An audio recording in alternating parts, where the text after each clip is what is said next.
One of my greatest challenges in life has been my mindset, avoiding negative thinking. Hey, if that's been a challenge for you as well, I encourage you to keep listening to this episode because I think I've got something you'll definitely find helpful. Welcome to the Start My Next Chapter podcast, where David and Mandy help you navigate significant life changes and rewrite the story of your life, feeling empowered, confident, and clear about what you truly desire. It's time to release what no longer serves you and start your next chapter. So when I was 13 years old, I was taking private basketball lessons from one of the members of the Western Kentucky University men's basketball team. We had season tickets. We'd go all the time, see these guys play throughout the week, and I looked up to them. I thought they were amazing. This guy was a grown man, muscles, mustache, the whole 9 yards, right? And I think this guy is incredible. He's probably all of 20 years old. And he's got me running up and down the court, and he's got me with a journal there taking notes of the different drills that we're going through. And I remember one particular day he was really pushing me hard.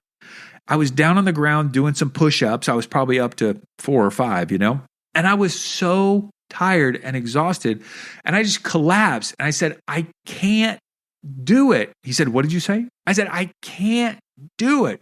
Get up on your 2 feet. Trotter, don't you ever tell me you can't do something. Rips out my journal, says, don't ever say I can't do it. Those words, I can't do it, are words that I've probably said in my subconscious so many times since that day, almost 40 years ago. These negative thoughts, they creep in, don't they?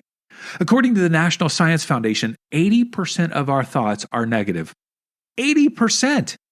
95% of our thoughts are repetitive. And so we've got these repetitive negative thoughts bouncing around in there, holding us back. Honestly, I have grown sick and tired of the negative thoughts in my head, and I'm recognizing that they hold me back. They get in the way of 2 things that are really important in my life, and my guess is they might be important to you as well. The first is that negative thinking gets in the way of my enjoyment of life. It's really hard to enjoy myself when I've got critical thoughts about myself and others and even the whole world, right? It's hard to just enjoy life. Who wants to live 80, 90, 100 years, I'm living 100 years, and not enjoy it? I want to enjoy every day of life. Negativity gets in the way of that. The second thing that negative thinking gets in the way of is my mission in life. My mission, the things that I feel called to do, the way that I want to experience life, the things that I want to accomplish in the world, the people that I want to help. Negative thinking gets in the way of that because it prevents me from taking action. Now, my guess is that this might be true for you as well. So let's take a moment to pause and just consider or reflect on the ways in which negative thoughts come into our life. The first area, first and foremost for me, are negative thoughts about myself. Being critical and judgmental of myself. I'm not blank enough. Fill in the blank. What comes to your mind first? You're not blank enough. I'm not smart enough. I'm not creative enough. I'm not hardworking enough. I'm not tall enough. I'm not sexy enough. I'm not good looking enough. I'm not creative enough. I'm not, whatever it is. I don't know what it is for you. But when we have those thoughts of not enoughness, or that our past is holding us back, or where we came from, or the type of family we were raised in, or whatever is a negative limiting belief, man, it's hard to enjoy life and live out your mission when you've got those negative thoughts. Or what about negative thoughts when it comes to other people?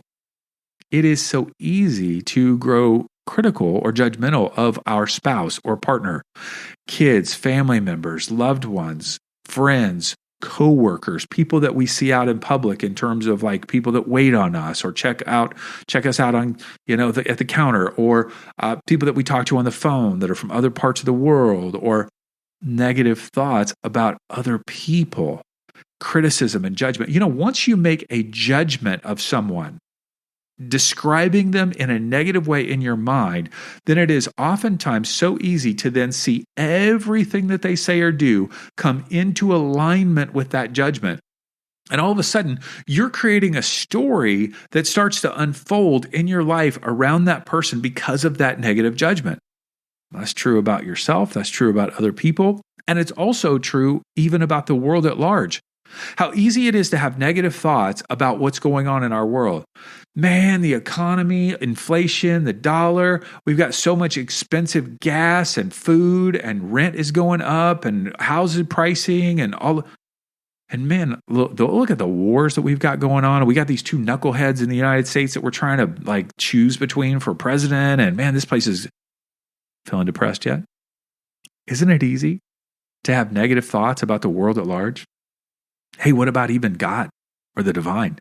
Some of us have negative thoughts about that entity, higher power, because we've had negative experiences in faith communities or religious backgrounds. And so then all of a sudden we carry that negativity onto God. And so this negativity, this criticalness, this judgmentalness prevents us from enjoying life and doing the things that we want to do. So in my time of meditation last week, and I've been really spending a lot of time every day just waking up, I go for a long walk, then I take time to meditate, I just sit in my truck and I take notes on my laptop of what I'm hearing. And last week, I heard 3 short sentences that were really basic, but so helpful. You already know what they are because it's the title of this episode. Will you say them with me?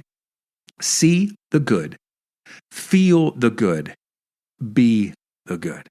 See the good, feel the good, be the good. When I heard those 3 short sentences, boom, boom, boom, right in my mind, I felt nudged to begin to think through that lens about my past, present, and future. Now, if you are going through or have gone through a significant life change, this gives you an opportunity to reflect on all 3 of those seasons of life, past, present, and future. Over the last 3 years, I've gone through a divorce, gone through transitions in my life in terms of relationships with kids and family, lost some friends, shifts in my business. So those life changes automatically give me an opportunity to reflect and process. The challenge for me personally, this might not be you, but for me, is that when I reflect on the past, the challenge is that I have a tendency to focus on the woulda, coulda, shouldas. The things that I woulda, coulda, shoulda done in the past. Man, what I woulda, shoulda, coulda done in terms of my marriage. Woulda, coulda, shoulda in terms of the way that I raised my kids. Woulda, coulda, shoulda on my education or my career path.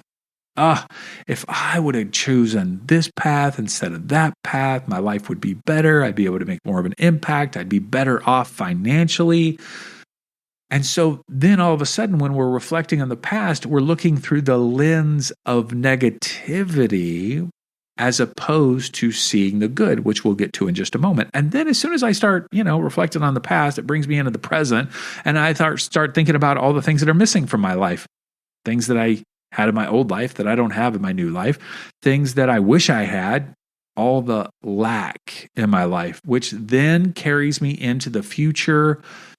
And man, if I've already got that negative lens about the past and I see the negativity in my present within the future, all of a sudden I'm thinking it's not going to go so well. But as soon as I heard these 3 sentences, as soon as I heard see the good, feel the good, be the good, I heard a mantra that could help me go through the timeline of my life with a new lens.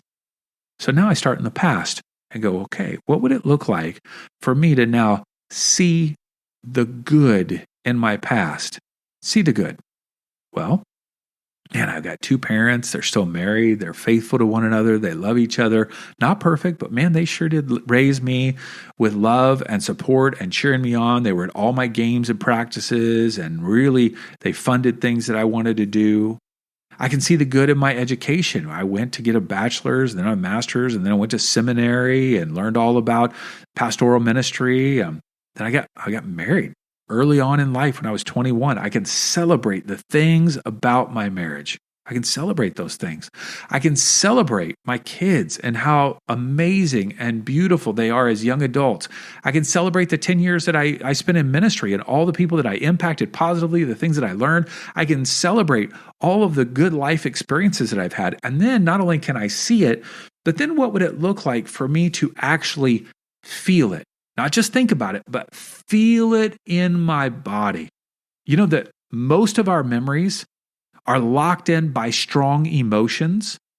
They're locked into our brains because we felt something really strongly. We don't remember average conversations or average days or average trips. No, we remember the things that are the high points and low points of our life because those strong emotions lock in or anchor in those memories in our mind. And so what would it look like to begin to rewire my mind around positive events?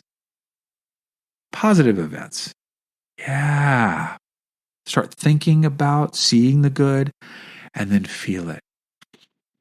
Feel it in my body. Allow my heart to swell with gratitude. Gratitude and appreciation. Yeah, it's not just seeing the good and feeling the good, but then allowing that gratitude and appreciation for all of those good things in my past. Now, I'm not suggesting that we disregard the painful things of our past that need healing, or even the unhealthy or unhelpful choices that we made that we need to learn from. Hey, I got a lot of unhealthy or unhelpful choices that I made that I got to learn from. I got to heal from things in the past. But oftentimes when I go down that road, I can then get stuck and start beating myself up about, man, I woulda, coulda, shoulda done that. Yes, we need to reflect on those things. We need to learn. But for the most part, what would it look like if I saw my past through the lens of a filter of goodness? Goodness. And go, man, that was good. And feel that goodness. And so, what begins to happen is when I see my past through the lens of goodness, it impacts the way that I look at my present and eventually my future. So now I get to my present and go, see the good. See the good. Put on the blinders of what you're lacking. Put on the blinders. Now, I will tell you, I can sometimes feel like I'm lying to myself. And those of us who say, well, I'm just being realistic. I'm just being realistic about my life. This is what's missing. This is what I don't like. The problem is when I just focus on the things that I don't like or are missing, it cultivates that negativity. And then I just start calling in more of that negativity and focusing on more and more lack. And it's not calling in abundance in my life. So I'm choosing to put on the blinders a little bit about the things that are lacking and instead put on the focus, the lens of the things that are good. Man, I got an incredible fiance. Woo! She is amazing. She is smart and beautiful and hardworking, and she loves me, and she's so caring and kind and attentive to me. I have amazing kids. They're so creative and smart and hardworking. Boy, I have the opportunity to work with amazing clients, and what a great place. I live in Southern California, 5 minutes from the beach. I can literally walk to the beach if I want to, and it's just so enjoyable. And let me feel that for a minute. Just let me feel it in my body. Feel the good. Yes. Anchor in those feelings of positivity and then be the good. Be the good. When I look at my past, I see how I was such a good and loving and creative and life-changing person. And I'm going to be that goodness right now. I'm not talking about morality or necessarily ethics, although that's good, right? That's good. I'm talking about being that kind, loving, generous, faithful, creative, hardworking, attentive person. I'm going to be that open-hearted, good person in the world. Yeah, I'm going to see the good, feel the good, and be the good. See the good, feel the good, be the good. Yeah. Now I look into the future. Now I look into the future with anticipation. Are you catching on yet? Are you catching on? Because when I see the good, feel the good, and be the good in the past, it carries over into how I see the good, feel the good, be the good in the present. And now I can look with anticipation, see the good. I can see the good things that they've already come to fruition in the past. I'm just calling them forth into my life right now. Calling them forth. Yeah, I see it. I see it. It's already come to fruition.